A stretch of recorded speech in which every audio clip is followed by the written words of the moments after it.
नवी मुंबईतील मराठी विरुद्ध अमराठी वादाचा व्हिडिओ सोशल मीडियावर सध्या व्हायरल होतोय। मराठी भाषेच्या मुद्द्यावर मनसे कार्यकर्त्यांनी पुन्हा एकदा अमराठी व्यक्तीला मारहाण केल्याचे वृत्त समोर आले।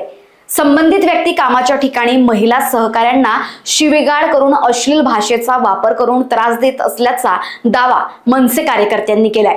ऑफिसमध्ये काम करणाऱ्या मराठी महिलेला शिवीगाळ झाल्याचा गंभीर आरोप करण्यात आलाय। या घटनेनं संताप व्यक्त करत महाराष्ट्र नवनिर्माण सेनेच्या कार्यकर्त्यांनी संबंधित परप्रांतीय व्यक्तीला चोप देत धडा शिकवला अशी माहिती मिळते।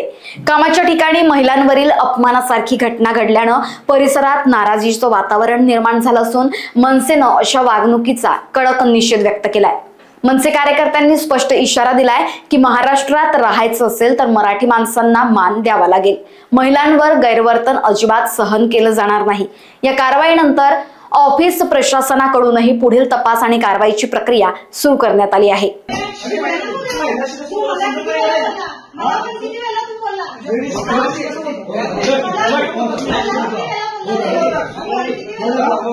शुक्ला जी थोड़ा सांग रहा हूँ, तुम अपने को कभी गलत बात नहीं की है। ये भाई जितना बोला है बाबा, मेरी लाइफ में मराठीमध्ये राहतो, बरोबर ना? मराठीमध्ये राहून मराठी महिन्यात त्रास देतो, शिवीगाळ करतो, उलट बोलतो, एवढा मागचा